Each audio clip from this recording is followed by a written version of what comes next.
Welcome.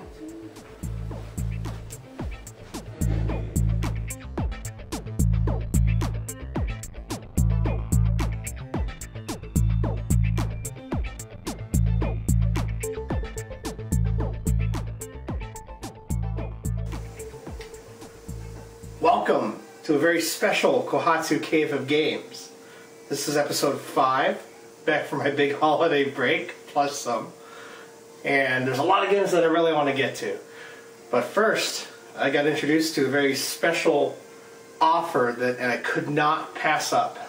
I got the chance to look at a preview copy of Sunrise City, a new game from Clever Mojo Games, the guys who did Alien Frontiers, which I love, and it's in my collection right there. Very awesome game. I really do like it. It's for 2 to 4 players. The very first time I played it, it took about an hour and a half. Subsequent plays after that took about an hour. It's really strong at 4. It is a very competitive game. Every single thing you do is against the other players. So for that aspect, it's not the greatest with 2, because you're just constantly attacking the same person over and over. There's no fluidity created by playing with all 4. But overall, very awesome game, very strong component quality, and it really does capture the theme of just simple city building in a reasonable time frame.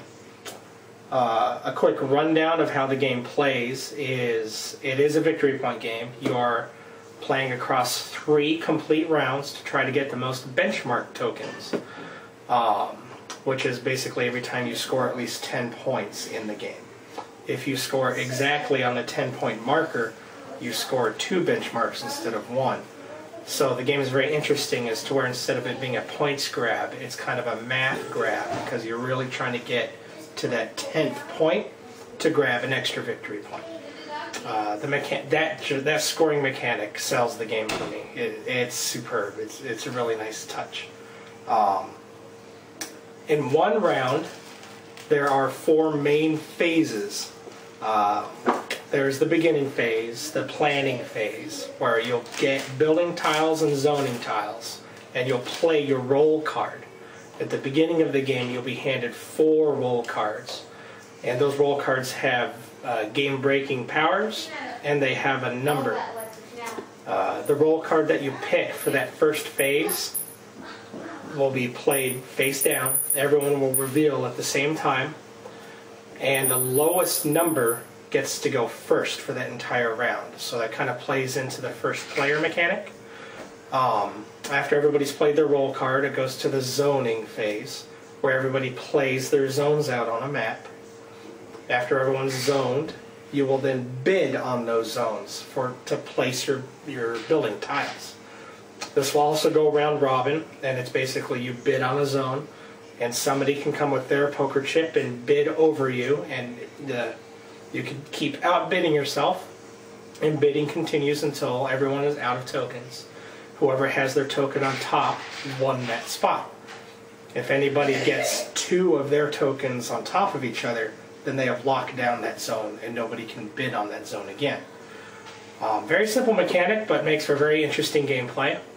After the bidding phase, you have the construction phase, where everybody starts playing their tiles out and constructing Sunrise City. That's where you'll score the majority of your points. That's where you'll really screw your neighbor by taking a zone that somebody else was trying to think to take. But all in all, a very awesome, superb game.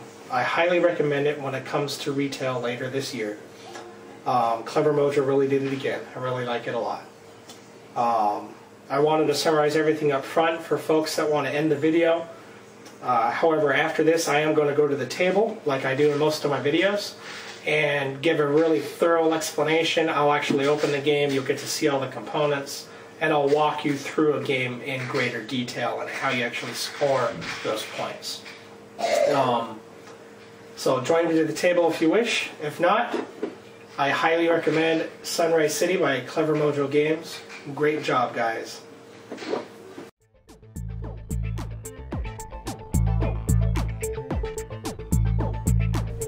Okay, here we are at the table. Here's the box that you'll get with the game. Showing you the artwork, the back.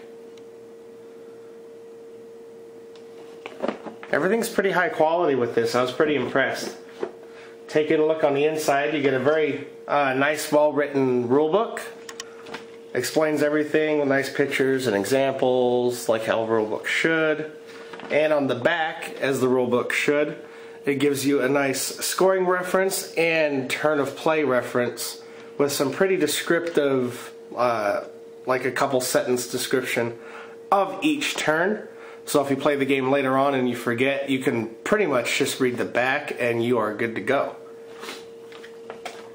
This is your benchmark scoring card. I'll get into this a little bit later, but this is how victory points are tracked. You could have up to 4 players. These are your benchmark tokens. They are basically your victory points for the game. Whoever has the most of these at the end will win. These are your floor markers. You'll place these on your building tiles once they start building up to indicate when particular floors will score. And each player will receive their bidding tokens and their score marker for the benchmark track. Going to the meat of the game are your building tiles.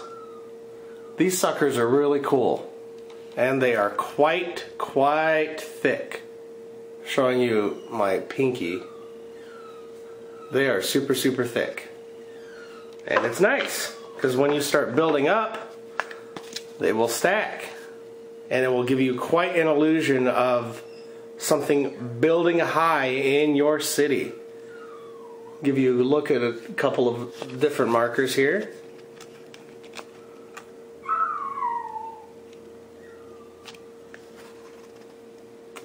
They are pretty cool. These are your building zones. These will be zones that you'll place out. I'll get to in a little bit.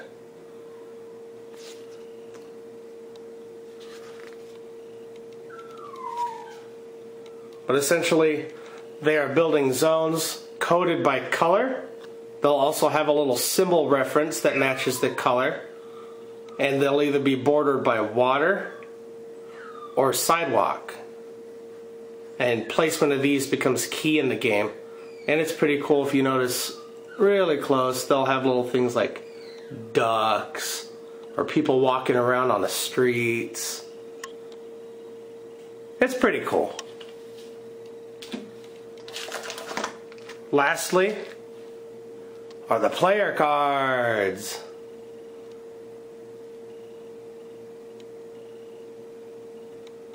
Okay, so now I will explain the basics of the game and how it works. The game is played across 3 rounds, in which each round has 4 distinct phases that will always resolve in order. The first thing that happens at the beginning of the game is you are dealt 4 of the roll cards. You will not draw any more, and you will use 1 per round. So you'll use a total of 3 of your 4 cards throughout the game. All players will receive 4 of these. They will remain hidden. Then the game will begin. The first phase of a round is called the preparation phase, where you will draw 4 building tiles and 4 zoning tiles secretly, and they will stay face down, and you can take a look at them, but you'll never reveal them to other players. They will basically set up what you can play for the turn, for the entire round. You will then take a look at your 4 roll cards, decide which one of the 4 you wish to play, and place it face down in front of you. Now, all roll cards have a special ability that will activate whenever it says At the start of the zoning phase, this card will come into effect. But each card also has a number on the top. And they number greatly from 1 to 31. So whatever card you pick and place face down, once everybody has picked their roll card for that turn, everyone will flip them over and compare the number. Whoever has the lowest number gets to go first for that entire round for all of the remaining steps in that turn. And play will go clockwise from that player. So that's what the roll cards do. And that will conclude your preparation round. So for preparation, you'll grab 4 tiles, 4 zoning tiles, and select a roll. After everybody has done that, you will go to the zoning phase. The zoning phase is where people will add zones to the board. So, at the beginning of the game, this tile will be laid out. This is the City Hall tile. It doesn't have a color associated with it. And all specialty tiles that have pictures printed on them, you can never build over. You always have to build around them. So, when it's your turn as designated by the roll card number, you could take one of your zoning tiles and add it to the map.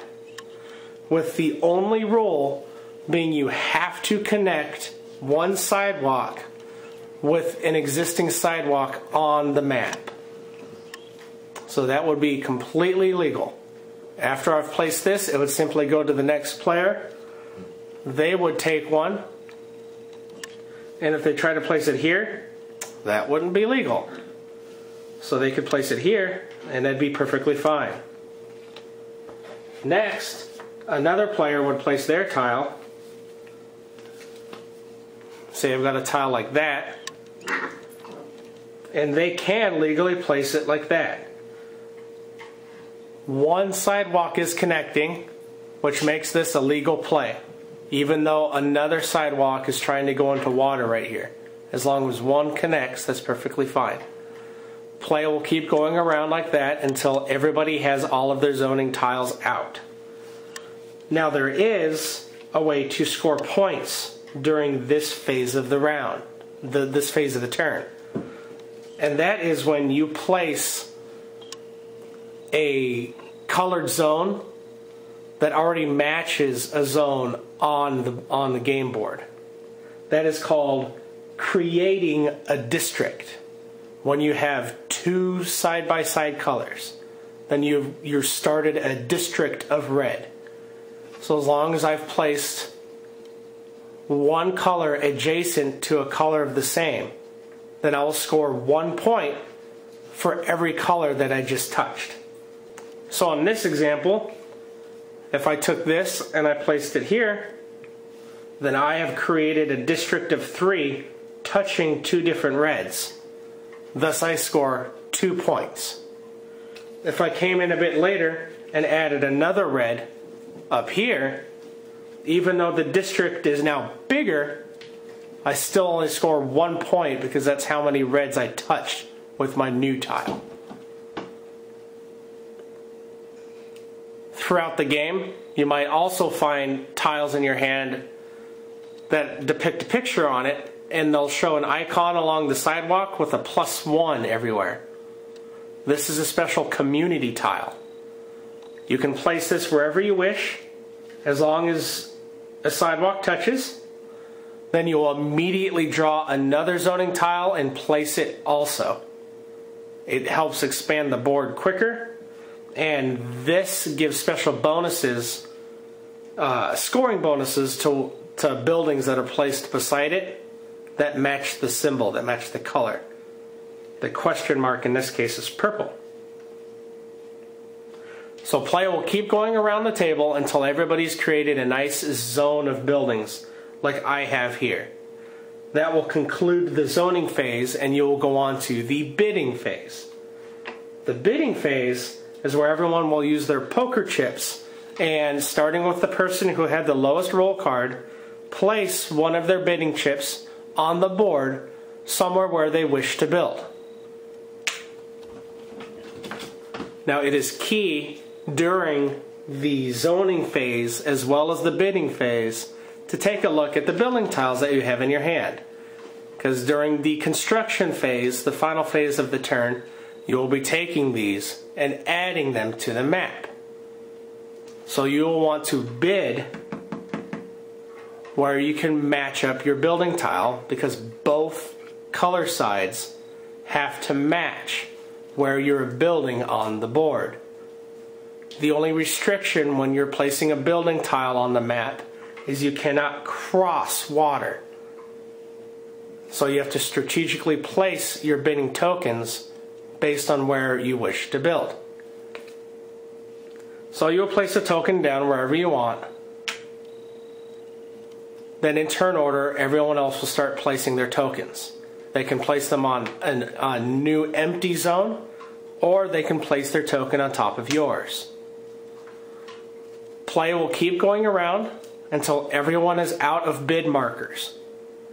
If at any point the same player could place 2 markers on top of each other, then that locks that zone down and that player has won that zone. Otherwise, whoever's marker is on top at the end of the bidding round will win that zone, regardless of what is below.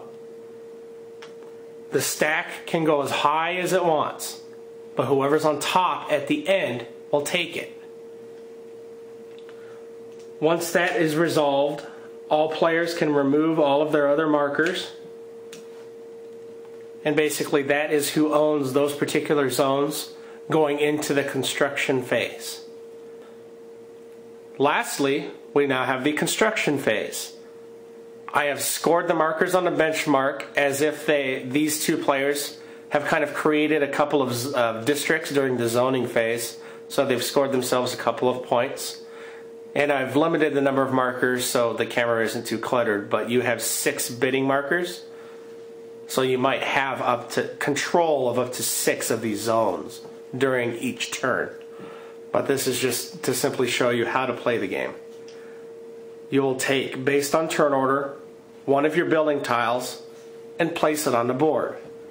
You can either basically place on the floor level, which is the first story.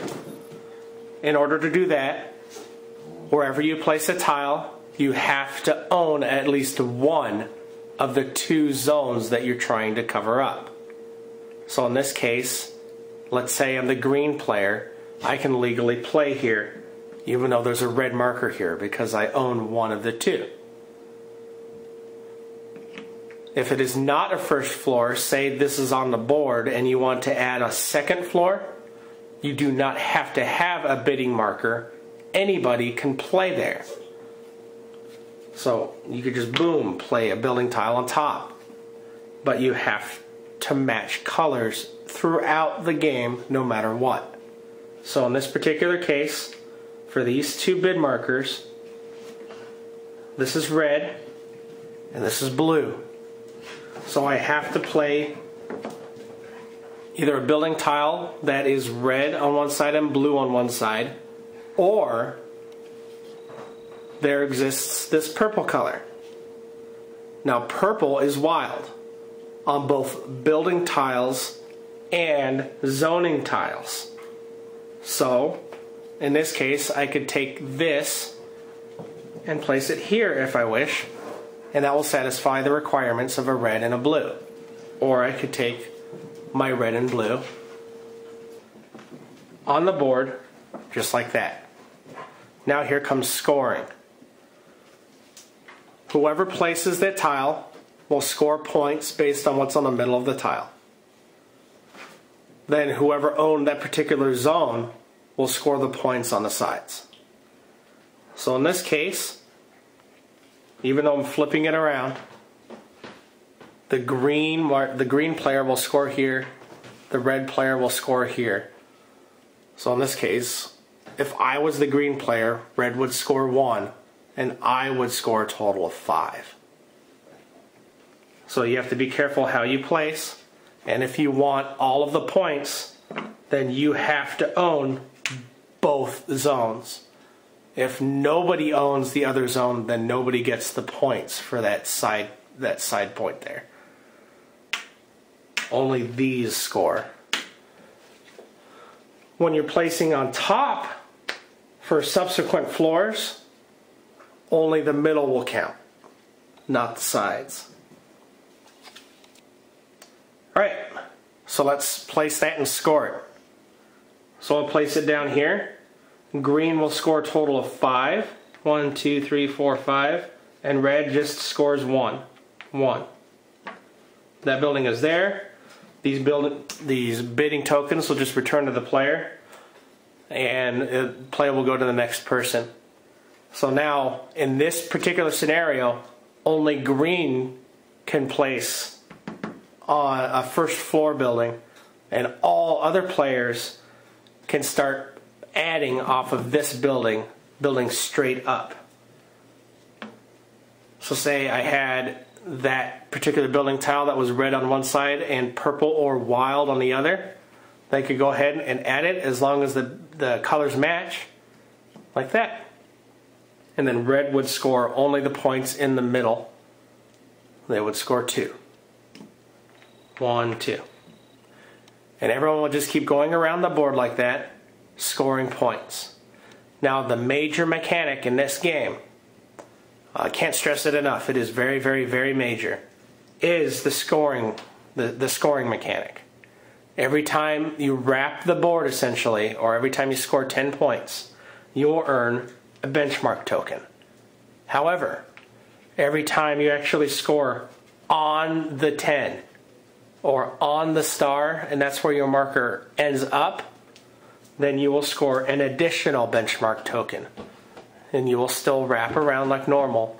But if you score, say I'm at 7 and I score 3 points, then I would score 2 benchmark tokens instead of 1. And just from basic scoring, each benchmark token is worth 10 points. So scoring that additional benchmark token is like scoring another 10 points immediately. So the person that utilizes math the best to score 2 benchmarks instead of 1 will have an advantage. They will probably win. So everyone plays the game to the scoring board instead of scoring just to get as many points as possible. The player that does that will lose. The player that scores for the benchmarks to score on the 10s will win. That is a very nice mechanic, and I like it a lot. Especially in later game rounds, in the second or third round, everyone is really looking to see how they can score on a 10. Using their roll cards to add points, creating districts to add points, just to math it out so they can score on the 10 to get that extra victory point. It is a very neat mechanic, and I like it a lot. So, say I have a district like this, or my game board looks like this. I've legally placed this building. I've legally placed this building. However, I'll zoom in so you can see, between this building and this building, there's water. Now normally on a first floor building, you cannot build across. But once buildings have been constructed, you can build across. So on this piece that I keep floating around, which is red on one side and purple on the other, I can go ahead and build a second floor across the 2 buildings, scoring 2 points. So if I just needed my 2 points, that is a good way to do it. Instead of building on the first floor, I'll just utilize the middle and score the points I need to get to 10. In this particular case, you score on every, you get a bonus basically on every odd floor. This is a first floor, so right when I create the second floor, I would take one of these floor markers and place it on the building. And if anybody creates a third floor out of this structure, they would score 1 additional point. And that will increase on every odd number floor. So on whoever builds the 5th floor will get 2 points. The 7th floor would be 3, the 9th floor would be 4, and there is no limit, so it'll keep going depending on how high the stack really gets. And that is the game in a nutshell. The only other thing to describe is this community tile that I placed a bit earlier. This community tile is for the question mark buildings, which is purple. For every purple part of a building that you place on any one of the 8 areas around this community tile will score you 1 extra point. So if I placed it, for the sake of argument, right here, and I was green, if I placed it right here, I would score 2 points, 0 points, plus 1 because I built it next to this community tile. So I would score a total of 3. If this side was also purple, then I would get the bonus twice. 1 for here and 1 for here. These buildings exist in all of the different colors of zones, so it becomes very interesting to place them on the board to math out additional points. These buildings are like the City Hall, however, where you cannot build over them. You have to build around them. So everyone will go around placing these building tiles until the metropolis has started and all of the tiles are starting to build up. Once everyone is out of tiles, or they can't legally place any more building tiles and everyone agrees, then the round will be over. All leftover building tiles will be returned, they will no longer be used, and a new round will start, where you'll keep your remaining roll cards and you will get 4 more building tiles and 4 more zone tiles to start turn 2. Like I said, there are 3 total turns, and at the start of the zoning phase, for the 2nd turn and the 3rd turn, whoever goes first, whoever's lowest on the roll cards, when they place their very first zoning tile, this is very important, they have to declare a direction. They have to declare north, west, east, or south in a reference to the original City Hall tile. Whatever direction that they declare, that is the direction the city will build for that entire round, for just zoning tiles. And think of it as an imaginary line that crosses the middle. So if I declare that I want to build north, then basically from here north I can build. So my arm is blocking what you cannot zone out, but you can zone over that line. So I can't place here, but I can place anywhere up here to continue the city. So that might be pretty strategic if people are counting on additional districts in the south of the town. Then you could just declare to go north and shut them out. But that is just for zoning. Once you get to the building part of the game, you can build anywhere in the city. You can also bid to build anywhere in the city. It's just for zoning purposes only. So after 3 complete turns, whoever has the most victory points or benchmark tokens will win.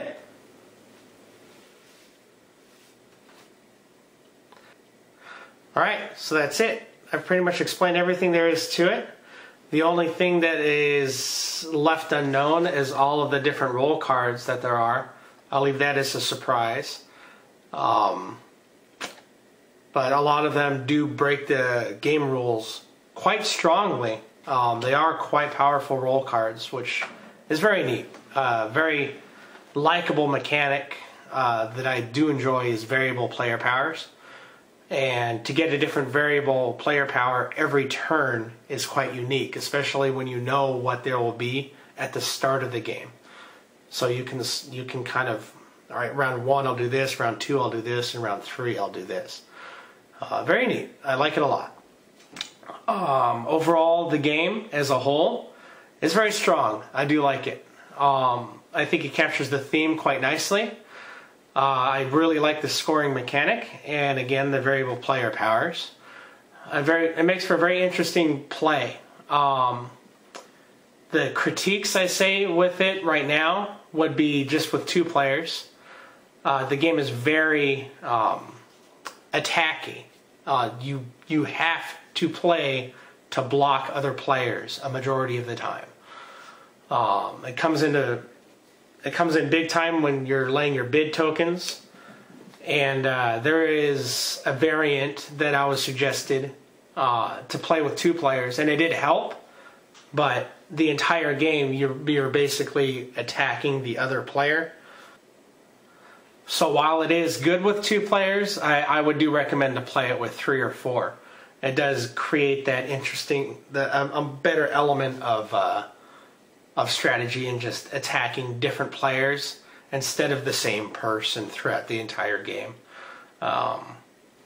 Overall, I really do like the game. I think the component quality is fantastic. I'll take the camera and show what the board will kind of look like at the end of the game. If you can see, it kind of does create